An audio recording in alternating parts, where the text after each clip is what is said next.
हम कभी अपना ऑडिट नहीं करते कि आगे की राह चलना तो ठीक है, ये तो देख लें कि अभी तक कहाँ आ गए, और चीजें इकट्ठा करना तो ठीक है, अभी तक जो ले लिया है उसमें क्या पाया क्या खोया, तो बताओ सचमुच क्या अच्छा है। और जो शेर के लिए अच्छा है वो हिरण के लिए मौत है, और जो घोड़े के लिए अच्छा है वो घास के लिए मौत है। आप कहीं भी होते हो वहाँ पूरी तरह नहीं होते, भीतर का एक हिस्सा होता है जो बोल रहा होता है काश कहीं और होते। पुराना आदमी तो अपनी बाजुओं से मेहनत करता था, हमारी सारी मेहनत यहाँ खोपड़े से हो रही है। मन के दो हाथ हों और वो आपस में लगातार पंजे लड़ाते रहते हो, कैसी हालत हो जाएगी। भीतर बस आराम ही आराम बना रहे और बाहर काम ही काम बना रहे, और उस गहन सक्रिय काम के बीच में भी भीतर क्या रहे, आराम। ये है मौज की जिंदगी, सर्वोत्कृष्ट जीवन। ये सब कुछ है हमारे पास, लेकिन भीतर तब भी हम विक्षिप्त हुए जा रहे हैं, पागल हुए जा रहे हैं।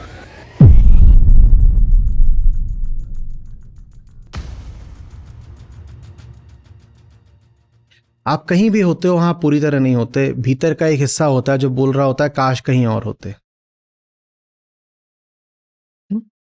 इतनी देर से यहां बैठे हो गुलशन, भीतर से कई बार हुआ ना कि बिस्तर भी तो हो सकता था इस वक्त, हुआ ना।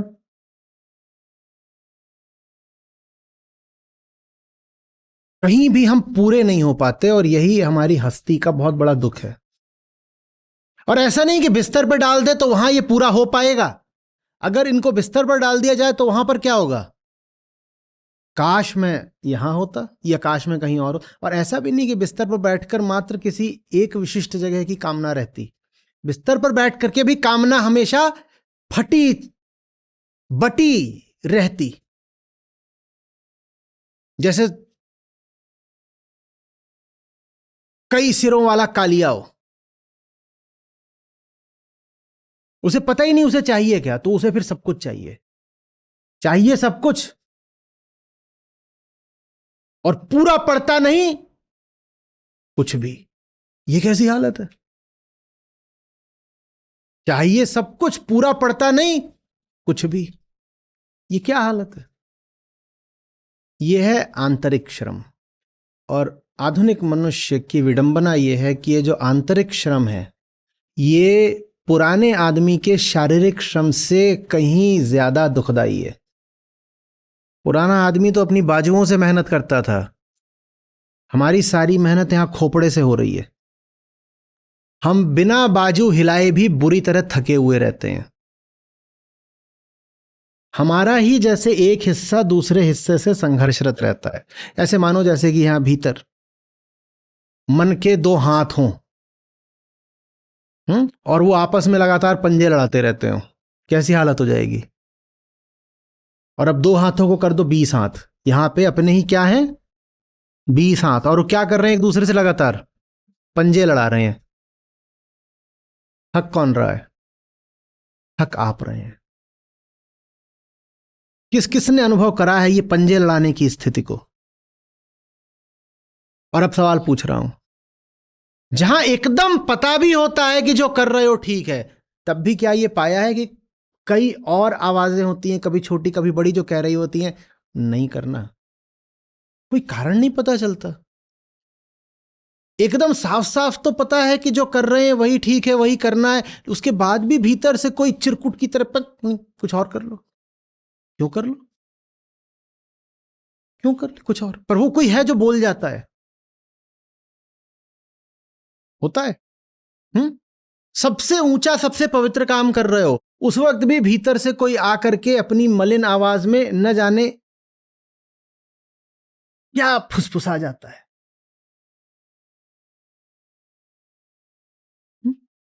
हुआ है कि नहीं हुआ है।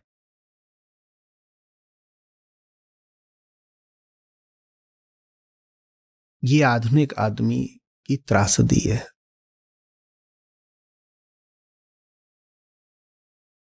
बहुत सारे विकल्प हैं, बहुत संसाधन हैं, बहुत राहें खुली हुई हैं, सामाजिक तौर पे बहुत आजादी है, किसी भी राह पर चल सकते हो, कानूनी तौर पर भी बहुत आजादी है, कुछ भी कर सकते हो। शिक्षित है आधुनिक मनुष्य। आज जो औसत मनुष्य है विश्व में, वो जितना शिक्षित है उतनी शिक्षित मानवता अतीत में कभी नहीं रही। आज आप जिनको बहुत साधारण लोग भी बोलोगे, उनके भी भौतिक ज्ञान का जो स्तर है वो पुराने लोगों की अपेक्षा बहुत आगे का है। आज जो एकदम सड़क का आदमी है वो भी जितना ज्ञान रखता है उतना ज्ञान तो आज से 1000 साल पहले के वैज्ञानिक भी नहीं रखते थे। आज जो आम आदमी है उसकी जितनी संपत्ति है, यकीन जानिए इतनी संपत्ति आज से 600-700 साल पहले के औसत जमींदारों की भी नहीं होती थी।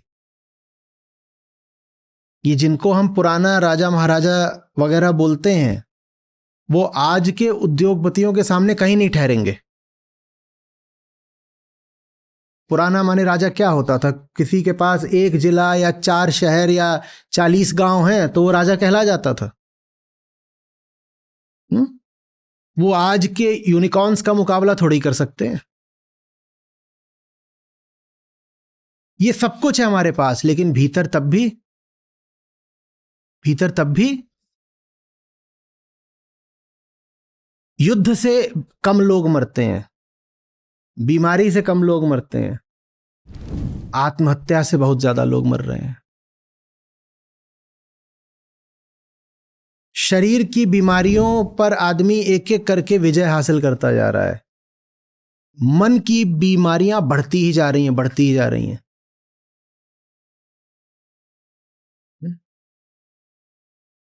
हम बात करते हैं आतंकवाद बहुत बड़ी समस्या है, हम बात करते हैं विश्व को युद्धों से मुक्त कराना है। युद्ध और आतंकवाद में कितने लोगों की मृत्यु हो रही है बताओ तो। मृत्यु अगर गिननी है तो आत्महत्याओं से गिनो।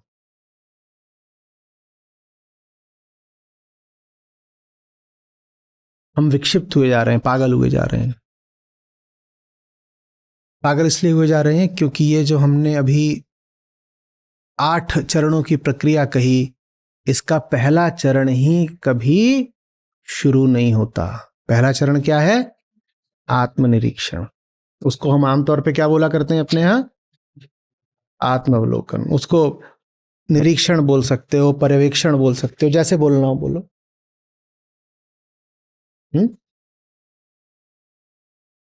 वही नहीं शुरू होता।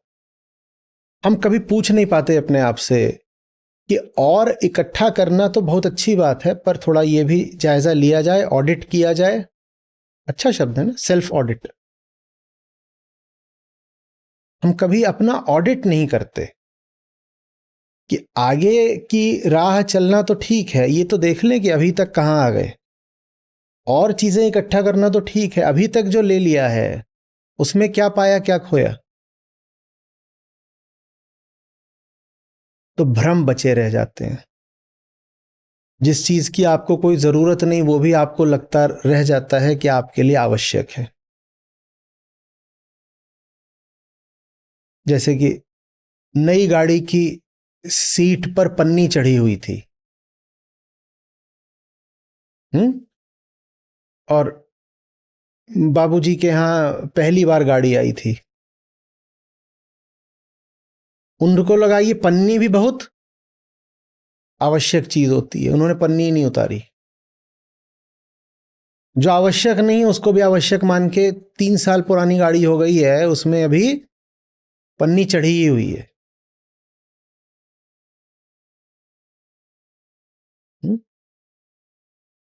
और ऐसी कौन सी चीजें होती हैं जिंदगी में जो हमें लग रहा है आवश्यक है, सिर्फ इसलिए क्योंकि हमने उनको कभी जांचा ही नहीं। हाँ, तो जांचने से आया।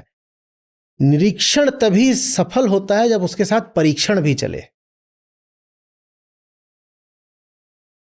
नहीं तो निरीक्षण के नाम पे आप ये भी कर सकते हैं कि देख तो लिया, पता तो है। निरीक्षण को पूर्णता देने के लिए परीक्षण आवश्यक है। तो हम आत्मावलोकन बोलते हैं, वो कई लोगों के लिए अच्छा बहाना बन जाता है। कह रहे क्या कर रहे हैं? अवलोकन कर रहे हैं। भाई, अवलोकन में आपकी कितनी सच्चाई है जांचना भी तो पड़ेगा ना। नहीं तो उन्हीं आंखों से अवलोकन कर लोगे जो अहंकार से अच्छा देते हैं। आंखों में अहंकार की धूल पड़ी हुई है और इन्हीं आंखों से अवलोकन कर लोगे तो कुछ दिखेगा क्या? पर लोग कहेंगे क्या कर रहे थे जी? मैं रिफ्लेक्शन लिख रहा था, मैं अवलोकन कर रहा था। वो रिफ्लेक्शन तुमने किस केंद्र से लिखा है? केंद्र भी तो साफ होना चाहिए ना। केंद्र नहीं साफ है तो काहे का तुम रिफ्लेक्शन लिख रहे हो? समझ में आ रही बात? ये सुकरात को जो इतना परेशान किया गया और फिर जहर दे दिया गया, उसमें एक जो बहुत बड़ा कारण था वो ये था कि सुकरात ने ये जो आत्म अवलोकन का झूठ है इसको बिल्कुल उघाड़ के रख दिया था। सुकरात से पहले यूनान में हुआ करते थे सोफिस्ट्स। और सोफिस्ट्स कहते थे कि ज्ञान का तरीका है अनुभव, एक्सपीरियंस, पहली बात। और दूसरा वो कहते थे कि man is the measure of all virtue. वो कहते थे जो हमारे लिए अच्छा है वो अच्छा है, कोई भी चीज अपने आप में अच्छी या बुरी नहीं होती, जो हमारे लिए अच्छी है वो अच्छी है। और ये बात सुनने में बिल्कुल ठीक लग रही है कि जो हमारे लिए अच्छा है उसको ही तो अच्छा मानेंगे। और हमारे लिए क्या अच्छा है वो बोलते थे ये हम अपने अनुभव से तय करेंगे। सुकरात ने बात उघेड़ को बिल्कुल रख दी। लोगों को बड़ा गुस्सा था इसीलिए सुकरात पर, और गुस्सा इसलिए भी था क्योंकि सुकरात ने स्वयं कम बहसें करी। सुकरात की ओर से ज्यादा बहस करते थे सुकरात के जवान शिष्य, वो लड़के, वो जगह जगह जाएं और जितने सोफिस्ट टीचर्स होते थे उनसे बहस किया करें और उनको वो बहस में हरा भी दें। तो लोगों को सुकरात के लिए बहुत गुस्सा आ गया था कि ये शहर भर के सब जवान लड़कों को खराब कर रहा है और ये बदतमीज हो गए हैं। तो फिर उनको जैसे ही फिर मौका मिला तो उन्होंने सुकरात को मार भी दिया। तो क्या कहा था सुकरात ने? सुकरात ने कहा था कि भाई आप कह रहे हो कि कौन सी चीज अच्छी है कौन सी चीज बुरी है, ये इससे तय होगा कि आपके लिए अच्छी है कि नहीं। पर यह तो बताओ कि आपको पता भी है कि आपके लिए क्या अच्छा है। ये जो शब्द है वर्च्यू, अच्छाई, गुडनेस, क्या आप इसको जानते हो या ये भीड़ द्वारा तय की गई कोई चीज होगी? बोले नहीं, डेमोक्रेसी बड़ी बात है। सोफिस्ट बोलते थे डेमोक्रेसी बड़ी बात है, जो हम सब तय करेंगे, जो हमारी विजडम तय करेगी, उसी से पता चल जाएगा कि हमारे लिए अच्छा क्या है। सुकरात ने कहा गलत बात, आदमी पागल होता है। तुम कुछ भी अपने लिए मान सकते हो कि अच्छा है, कोई जरूरी है तुम्हारे लिए अच्छा हो? सोफिस्ट बोले हम अपने अनुभव से देखेंगे। सुकरात ने कहा अनुभव तो सब इन पदार्थों का ही होता है जो खुद झूठे हैं और प्रतिक्षण बदल रहे हैं। ये जो झूठी चीज है इसका बार बार अनुभव करके तुम्हें सच कौन सा पता चल जाने वाला है बताओ? तो लोग चिढ़ जाते थे क्योंकि बात तो बिल्कुल ठीक थी। समझ रहे हो? ये अवलोकन वगैरह के साथ एक खतरा जुड़ा रहता है। आप ही तो देख रहे हो ना, आप तो कुछ भी देख सकते हो। बोले माई ऑब्जर्वेशन इज दैट, आप तो कुछ भी ऑब्जर्व कर सकते हो, आपकी तो आंखें हैं, आपकी तो आंखें, जो मन चाहोगे वो देख लोगे। सब लोग एक ही चीज देखते हैं। आंखों का संचालक कौन होता है? अहंकार। इंद्रियां तो अपने आप में बस उपकरण है, उपकरण।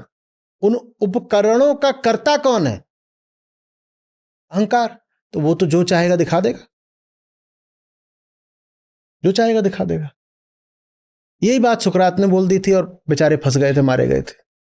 बोले कि तुम तो बोल रहे हो कि जो तुम्हारे लिए अच्छा है वो अच्छा है, पर तुम मुझे बताओ तुम्हें कैसे पता तुम्हारे लिए क्या अच्छा है? और हर आदमी को यह लगता है उसके लिए ये चीज अच्छी है, किसी दूसरे को लगता है दूसरी चीज अच्छी है, हर एक के लिए अलग अलग चीज अच्छी है। तो बताओ सचमुच क्या अच्छा है? और जो शेर के लिए अच्छा है वो हिरण के लिए मौत है, और जो घोड़े के लिए अच्छा है वो घास के लिए मौत है। तो बताओ क्या अच्छा है? तो लोग चिढ़ जाएं, लोग बोले बात तो सही है, पर वो बोले ठीक है, आमतौर पे नहीं पता होता कि क्या अच्छा है, लेकिन हम अगर विचार करें और हम शिक्षित लोग हैं तो हमें पता होगा। सुकरात हंस पड़े, बोले तुम्हारी शिक्षा, एक से एक शिक्षितों को मैंने घोर अहंकारी देखा है। तो तुम अपनी ही आंखों से जब तक देखोगे तो तुम्हें नहीं पता चल सकता कि सचमुच वर्च्यू किसको बोलते हैं, गुडनेस किसको बोलते हैं। वो समस्या आती है निरीक्षण के साथ। तो इसलिए हम कह रहे हैं निरीक्षण के साथ परीक्षण बहुत जरूरी है। कि आपने देखा, लेकिन आपने जो देख लिया वो आप जांचें भी जरूर। तो सूत्र यह है कि निरीक्षण और निष्पत्ति के बीच में परीक्षण होना चाहिए। निष्पत्ति माने कंक्लूजन, निर्णय। निरीक्षण और निष्पत्ति के बीच में परीक्षण जरूर होना चाहिए। सिर्फ ये मत कह देना कि मैंने अनुभव करा है तो सच ही होगा। अरे भाई, अनुभव तो किसी को कुछ भी हो जाएगा। घोड़े को दुनिया घोड़े जैसी ही दिखती है ना। घोड़े की दुनिया क्या तुम्हारे दुनिया जैसी होगी? कभी कभी घोड़े से पूछो उसकी दुनिया कैसी है। वो बहुत अलग दुनिया है। यहीं पे घोड़ा खड़ा कर दो, उसकी दुनिया अलग है बिल्कुल। यहीं पे खड़ा होगा लेकिन न जाने वो क्या देख रहा होगा। बिल्ली चूहा आमने सामने हो, दुनिया दोनों की एक जैसी होगी? कभी कुछ नहीं। अहंकार सत्य में थोड़ी जीता है, वो तो अपने व्यक्तिगत झूठ में ही चलता है ना। तो निरीक्षण का अभाव हमें निर्वाण तक पहुंचने से रोक देता है। हमारी प्रक्रिया पहले ही चरण पर शुरू नहीं होती, और शुरू यदि होती भी है तो उसको हम कई बार कहते हैं फॉल्स स्टार्ट। फॉल्स स्टार्ट क्या होती है? लगा कि शुरू हुई है पर शुरू नहीं हुई है। निरीक्षण करा, परीक्षण नहीं करा। निरीक्षण से सीधे निष्पत्ति पे आ गए। निष्पत्ति माने निर्णय पर आ गए। निरीक्षण से निर्णय पे नहीं आना, निरीक्षण से परीक्षण पर आना है। और जो सही निरीक्षण अपना करता चलेगा उसको जो जीवन का सबसे बड़ा पुरस्कार है वो मिलेगा, वो निष्प्रयत्नता है। वास्तव में मुक्ति के लिए अगर कोई बहुत सुंदर उपमा दी जा सकती है, किसी को समझाने के लिए एक बड़ा अच्छा उदाहरण दिया जा सकता है, तो यही है कि जब मुक्त हो जाओगे ना, तो ये जो भीतरी अंतर्द्वंद और उससे जनित आर्तनाद है वो नहीं रहेगा। बाहर से जगोगे, भीतर सोए रहोगे। बाहर श्रम करोगे भी तो भीतर विश्रांत रहोगे। यही जीवन मुक्ति है। छोटी छोटी बात में विकल्प नहीं खड़े हो जाएंगे, सोचना नहीं पड़ेगा। ये बहुत बड़ी राहत है कि नहीं, बताइए। और इससे बड़ा कोई दुख हो सकता है कि हर छोटी छोटी बात में सोचना पड़ता हो? हर समय संकल्प विकल्प के आपके सामने चौराहे नहीं 100 राहें खड़ी हो जाती हैं। कभी गाड़ी चला के कहीं गए होंगे, मान लीजिए दूर गए हो आप, 100-200 किलोमीटर, 500 किलोमीटर दूर। कब बेहतर होता है? जब आप जानते हो कि क्या मंजिल है, क्या रहा है, और अपना चले जा रहे हो उस पर गुनगुनाते हुए, या तब जब कुछ नहीं जानते और कदम कदम पर रोक रोक के हर 2 किलोमीटर बाद किसी से पूछना पड़ता है? बोलो।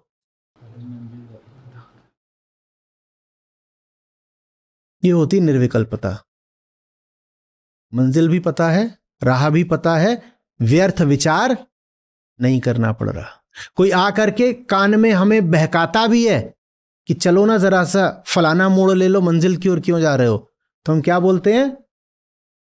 रहने दे, पता है। हम तो जा ही रहे हैं, तू भी आजा मेरी गाड़ी में बैठ जा, ये भी ले चलेंगे।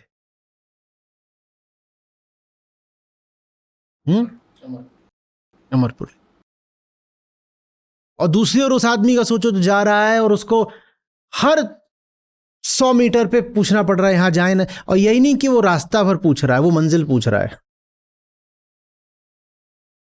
आप जा रहे हो, रास्ते में एक सब्जी वाली दुकान पड़ी, आपने अपना शीशा नीचे करा, उससे पूछा भैया भैया, बोला हाँ बाबू, कहाँ जाए?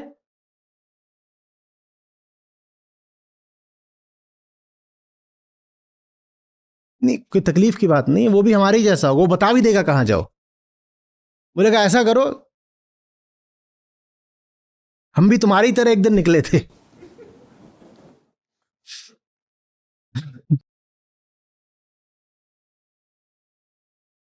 हम ऐसे ही तो हैं।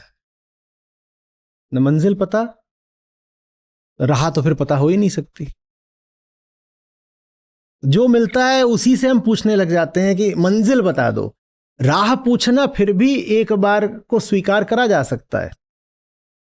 आप यहां से निकले हो, जा रहे हो कहीं लखनऊ भोपाल, तो किसी से पूछ लिया रास्ता, वो फिर भी चलो। पर हम ऐसे नहीं, हम निकलते हैं और पूछते हैं हाँ जाएं कहां, और फिर जो चाहता है वो आपको अपनी तरफ बुला लेता है। और बुलाने वाले भी एक नहीं है, 50 हैं। सब्जी वाले पूछे, हाँ भैया, उसके वहां पे 4 बैठे हुए थे और चारों ने क्या करा, अलग अलग जगह बता दी। और सब्जी वाला भी हो सकता है हमारी ही तरह आदमी हो, बटा हुआ, तो आपने उससे पूछा कहाँ जाएं, तो बोलता है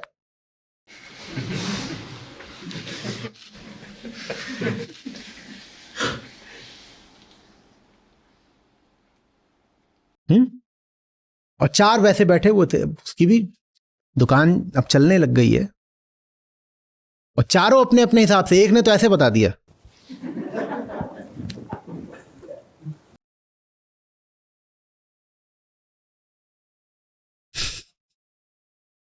इससे बड़ा कोई दुख हो सकता है जीवन में?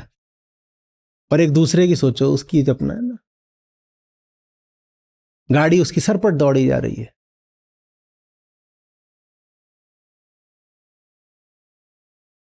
न न रोकना न पूछना। राह खराब हो तो भी ये नहीं सोचना कि राह बदल देनी है, क्योंकि हमें अब दूसरी राह दिखाई ही नहीं देती। ये निर्विकल्पता है, और निष्प्रयत्नता सिर्फ तब हो सकती है जब निर्विकल्पता हो। जब तक विकल्प रहेंगे, भीतरी खींचतान बनी ही रहेगी। भीतरी खींचतान भीतर का रोग है।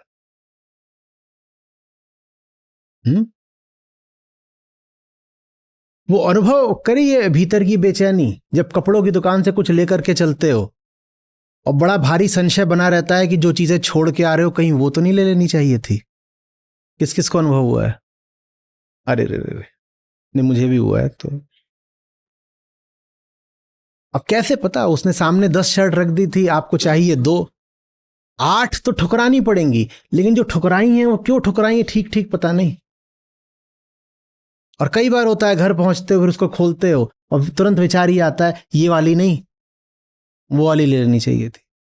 ये आम आदमी की जिंदगी। आपके पास जो कुछ होता है उसको आप छोड़ नहीं सकते, और जो कुछ होता है वो पूरा नहीं पड़ता। इन दोनों को मिलाओ, जो कुछ है वो छोड़ नहीं सकते और जो कुछ है वो पूरा नहीं पड़ता। अब क्या करें? इसका एक ही अंजाम हो सकता है ना, जो कुछ है वो छोड़ नहीं सकते और जो कुछ है पूरा नहीं पड़ता, तो अंजाम निश्चित रूप से क्या होगा? और जोड़ते चलोगे, जो है वो तो छोड़ नहीं सकते, लेकिन जो है वो पूरा भी नहीं है, तो क्या करोगे? और जोड़ते चलोगे, जोड़ते चलोगे। अहंकार इसीलिए कैसा होता है? वो एडिटिव। एडिक्टिव नहीं बोला, क्या बोला? एडिटिव। उसकी गति समय की तरह होती है। जैसे समय एक ही दिशा में आप भगता है ना, किसको कहते हैं? आगे, भविष्य की दिशा में। समय कभी पीछे को जाता है? या एंट्रोपी कभी पीछे को जाती है? उसी तरह से अहंकार में भी बस क्या होती है? लगातार वृद्धि होती। जैसे उम्र पीछे को नहीं जा सकती, वैसे ही अहंकार भी घटना नहीं जानता, वो बस बढ़ना जानता है। घटने के लिए कुछ छोड़ना पड़ेगा ना। छोड़ने के लिए ये स्पष्टता चाहिए कि फलानी चीज मेरे लिए अनुपयोगी है। इतनी स्पष्टता उसको है ही नहीं। क्यों नहीं है स्पष्टता? क्योंकि आत्मनिरीक्षण कभी करा नहीं। कभी मैं आत्मनिरीक्षण करूं, मुझे पता चले 46 नंबर की मैं शर्ट उठा लाया हूं, मैं आईने के सामने खड़ा हूं तो पता चले ना 46 नंबर पहन के तुम बोरे जैसा घूम रहे हो, ये अनुपयोगी है। पर वो मैं कभी कर नहीं रहा, तो मैं क्या कर रहा हूं? मेरे पास 46 नंबर की भी है और 36 नंबर की भी है ना। मैं ये देख रहा हूं कि 36 वाली पहनता हूं तो सांस नहीं आती, न ये देख रहा हूं कि 46 वाली पहनता हूं तो वो बिल्कुल बोरे की तरह लाद के उसको निकल गए।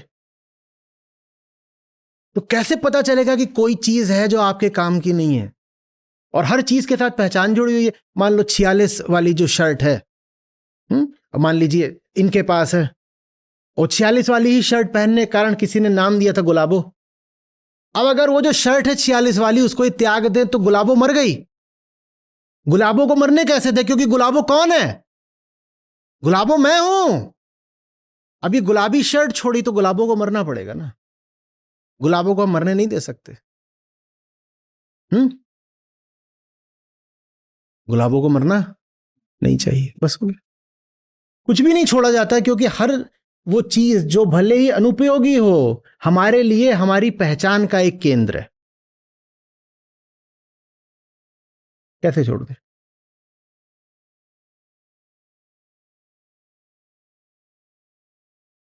समझ में आ रही है बात? कुछ आगे के सारे काम अपने आप हो जाते हैं अगर निरीक्षण हो रहा है तो। आगे के सारे काम अपने आप होने लगते हैं। निरीक्षण हो रहा है तो भ्रम अपने आप हटेंगे, निर्भ्रांत हो जाओगे। निर्भ्रांत हो रहे हो तो जो पकड़ पकड़ के रखा है वो सब गिरेगा, निरहंकार हो जाओगे। अहंकार गया तो अपूर्णता गई, अपूर्णता गई तो कामना गई, कामना गई तो सब विकल्प गए, और विकल्प गए तो फिर प्रयत्न गए। श्रम नहीं गया, प्रयत्न गया। जो भीतरी एफर्ट करना पड़ता है ना, उस आदमी से ज्यादा खिला हुआ किसी का चेहरा नहीं हो सकता जिसको भीतरी श्रम नहीं करना पड़ रहा। अपने लिए अगर प्रार्थना करो तो यही हो कि बाहर बाहर आराम की जिंदगी ना मिले और भीतर काम की जिंदगी ना मिले। भीतर बस आराम ही आराम बना रहे और बाहर काम ही काम बना रहे। बाहर क्या चलता रहे? लगातार काम, और उस गहन सक्रिय काम के बीच में भी भीतर क्या रहे? आराम। ये है मौज की जिंदगी, सर्वोत्कृष्ट जीवन। बाहर हम कभी खाली नहीं मिलते और भीतर हम कभी कुछ करते ही नहीं, क्योंकि भीतर जो कुछ करने का था वो सब अब निपट गया। और बाहर जो करने को है वो इतना अनंत है कि वो कभी निपट सकता नहीं। भीतर से तो निपटे बैठे हैं। भीतर से निपटे होने को ही कहते हैं निष्प्रयत्नता। निष्प्रयत्नता। लाओ त्सु इसको आपको और गहराई में बताएंगे जब वो कहेंगे एफर्टलेस एक्शन।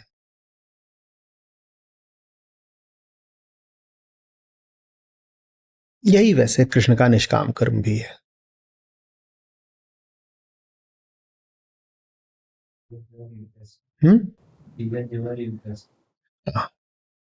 विगत ज्वर युद्धस्व। युद्धस्व कहां? बाहर। और विगत ज्वर कहां? भीतर। कोई पूछे भीतर से कैसे हो, बोलो बेरोजगार। या और भी जो हमारी भाषा में रंगीन शब्द होते हैं, वेले, नल्ले। तो भीतर से कैसे हो? उसी को तो समाधि बोलते हैं। कुछ है ही नहीं करने को, भीतर से बिल्कुल खाली, एकदम खाली, कहीं ना कहीं जाने को ना कहीं पहुंचने को। आसन मार के बैठे रहते हैं, कुछ नहीं करते। और बाहर पूछो मत, दौड़ धूप दौड़ धूप दौड़ धूप लगे हुए हैं लगातार। भीतर से चल नहीं सकते और बाहर से रुक नहीं सकते। यही अष्टावक्र कह रहे हैं और यही निष्काम कर्म योग है। बाहर रुकना नहीं है, भीतर चलना नहीं है। अनस्टॉपेबल एंड इमूवेबल, ये ज़ेन कोआन हो गया। Unstoppable and immovable. अनस्टॉपेबल कहां से? बाहर से। और इमूवेबल, यही स्वर्ग है, इसके अलावा और नहीं कोई स्वर्ग होता। आंतरिक अचलता। आसन मार के बैठ गए हैं, बिल्कुल आसन मारे,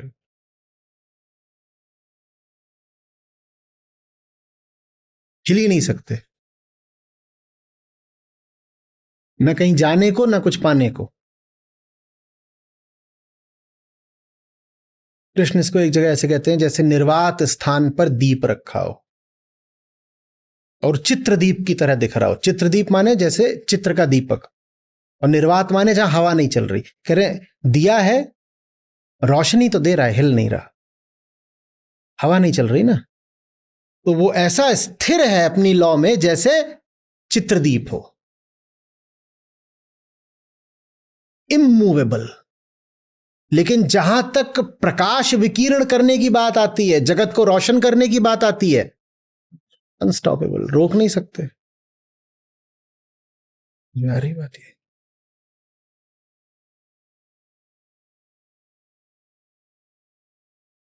उपनिषद इसको ऐसे कहते हैं। बहुत सुंदर सूत्र है, याद करने दो।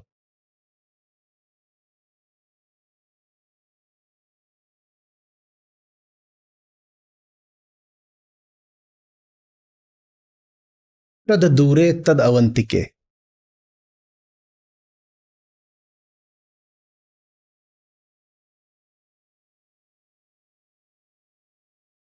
वैसे तो इसका अर्थ ये हुआ कि वह बहुत दूर भी है और वह एकदम निकट भी है, पर इसको ऐसे समझो कि हजारों मील की यात्रा कर ली बिना 1 इंच भी हिले।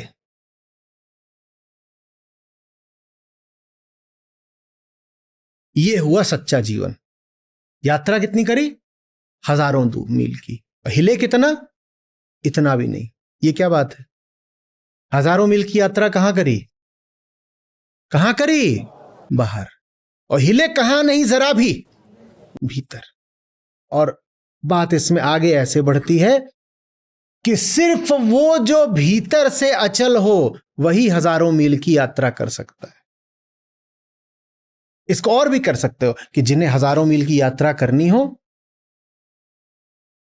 वो बिना 1 कदम उठाए भी चलना सीखें।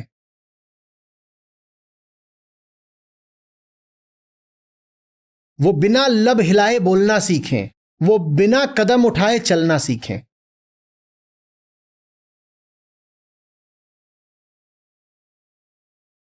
जिन्हें बहुत बहुत दूर जाना हो वो रुकना सीखें। जो रुक गया वो बहुत दूर पहुंच जाता है। जो चुप हो गया वो सब कुछ बोल जाता है। जो कुछ नहीं कर रहा वो सब कुछ कर जाता है।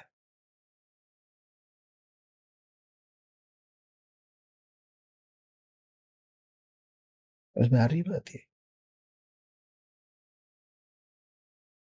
जितनी भी बीच की बातें थी वो सब हटा करके ये भी कह सकते हो कि निरीक्षण ही निर्वाण का सूत्र है। क्योंकि निरीक्षण यदि सच्चा है, सत्यनिष्ठ है, परीक्षण के साथ है, तो आगे के काम तो सब स्वतः होते ही चलते हैं ना। निरीक्षण ही जाकर के सीधे रुकेगा निर्वाण पर। तो निरीक्षण ही निर्वाण है। आत्मनिरीक्षण ही आत्मबोध है। अंधा वो नहीं है जिसे दुनिया नहीं दिखती। फिर अंधा कौन है? अंधा कौन है? जो खुद को नहीं देख पाता। आप अगर दुनिया को देख रहे हैं तो इससे बिल्कुल साबित नहीं हो जाता कि आप अंधे नहीं हैं। उस दिन कहिएगा कि आप अंधे नहीं हैं जिस दिन आप स्वयं को देखना शुरू कर दें। जो स्वयं को नहीं देख रहा उसे हम कहते हैं आंखों वाला अंधा।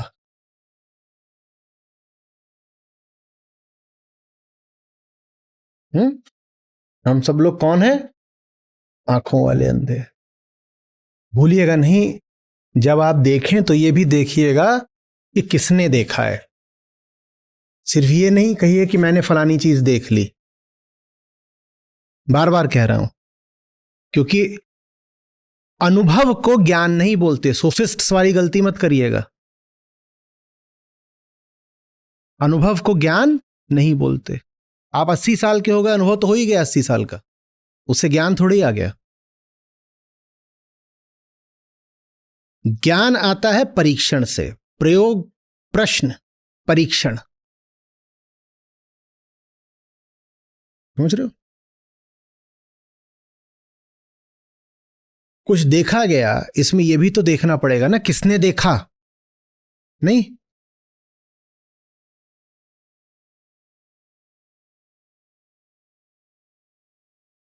वैसे ही दिखेगा जैसा अभी तक दिख रहा था। तो यह भी तो देखना जरूरी है ना कि किसने देखा। और अभी आप लोगों ने भी, इन्होंने पहन रखे हैं, आपने पहन रखा, इन्होंने पहन रखा, अभी एक एक करके इनको लगाना शुरू कर दो तो क्या होगा साहब? नजारे ही बदल जाएंगे, दृश्य ही बदल जाएगा, क्योंकि दृष्टा बदल गया। बदल जाएगा नहीं? चश्मे यहां बहुत सारे हैं, अभी एक एक करके लगाना शुरू कर दूं, दृश्य बदलेगा कि नहीं बदलेगा? नजर बदलेगी, नजारा बदल जाएगा।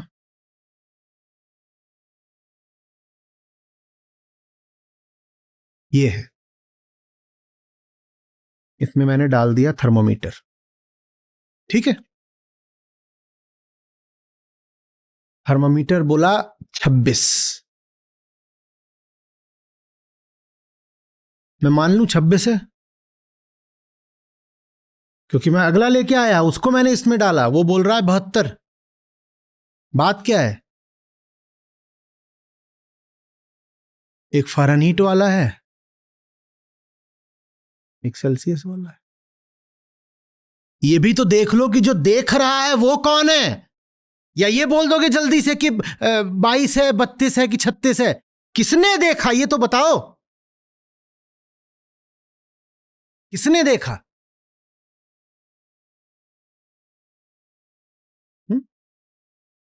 अब खरगोश थे, एक दिन आके मुझसे बोलते डायनासोर आ गया, डायनासोर आ गया, सबको खत्म कर देगा, आज प्रलय है, सब समाप्त हो जाएगा।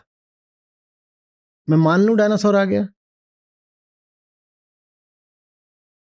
कौन बता रहा है डायनासोर आया है? तो फिर कौन आया होगा? बिल्ली आई थी एक, खरगोश की देखे तो बिल्ली ही डायनासोर है। ये होता है जब आप निरीक्षण तो करते हो, परीक्षण नहीं करते। निरीक्षण माने देखना, परीक्षण माने देखने वाले को देखना। भाई तूने बताया है ना, तो गड़बड़ ही होगा। सर्विस इन है कि आउट है? किससे पूछ रहे हो? जिसको सर्विस करी थी। ये भी तो देखो कौन बोल रहा है कि आउट है। वहां छत पे खड़ा है एक रेफरी, वो बोले कि इन है आउट है, वो एक बात। जिसको कर रहे हो अगर वही बोल रहा है आउट है तो, या उससे पूछो जिसने सर्विस करी है। जिसने करी है उसके देखे तो इन ही होगी, और जिसको करी है उसके देखे तो आउट ही होगी। तो सिर्फ निरीक्षण करोगे तो कुछ पता नहीं क्या दिख जाएगा। सोफिस्ट यही बार बार बोलते थे जो अनुभव हो रहा है वही तो सत्य है। बोले जो अनुभव हो रहा है उसमें अनुभोक्ता तो तुम हो ना, तुम्हारे देखे सत्य कहां से दिख जाएगा? तुम्हारे देखे तो स्वार्थ ही दिखेगा।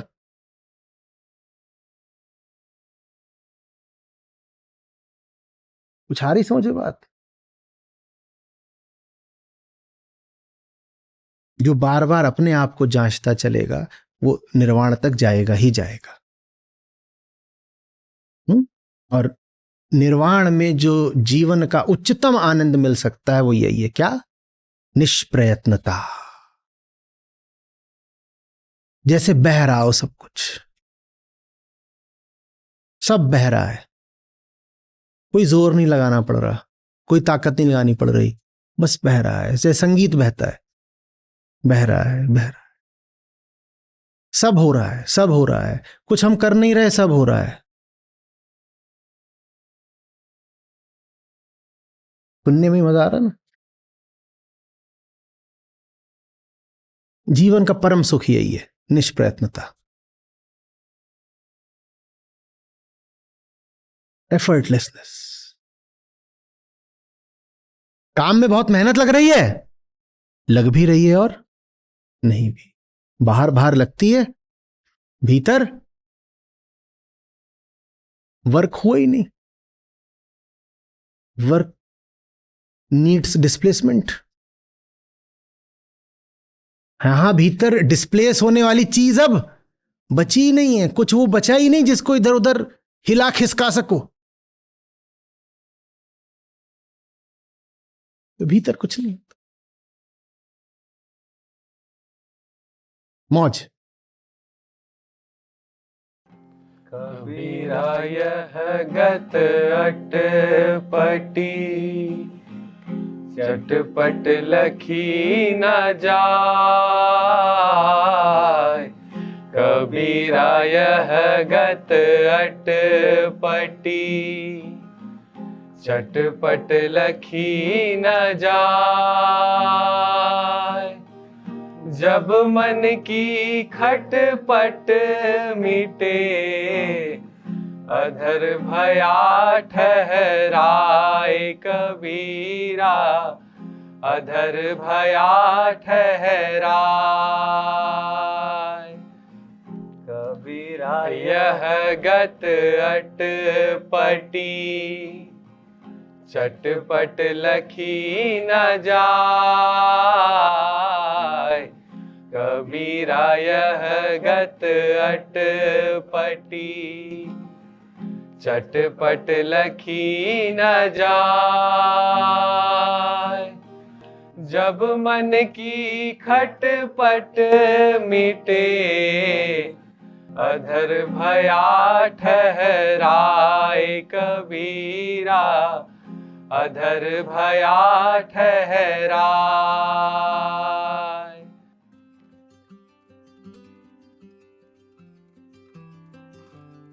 मैं आपको ये बताना चाहूंगी, मैं 2 साल से आचार्य जी से जुड़ी हुई हूँ और मेरे अंदर बहुत सारी कमजोरियां थी। और मैंने जैसे आज भी आचार्य जी ने बोला कि आपकी जो कमजोरियां है वो जैसे आपने आपके कंडीशनिंग जैसी है कि आपके, पर आज मेरी स्थिति थोड़ी सी मुझे ठीक लग रही है। मैंने 8 या 10 दिन पहले ही एक स्कूल को ज्वाइन किया है। जब मैं घर से बाहर भी नहीं निकल, मतलब मैंने किया था, पढ़ाई भरपूर करी थी, पर मेरे अंदर वो कमजोरी नहीं गई थी कि मैं सामने कभी किसी के सामने बात कर सकूंगी।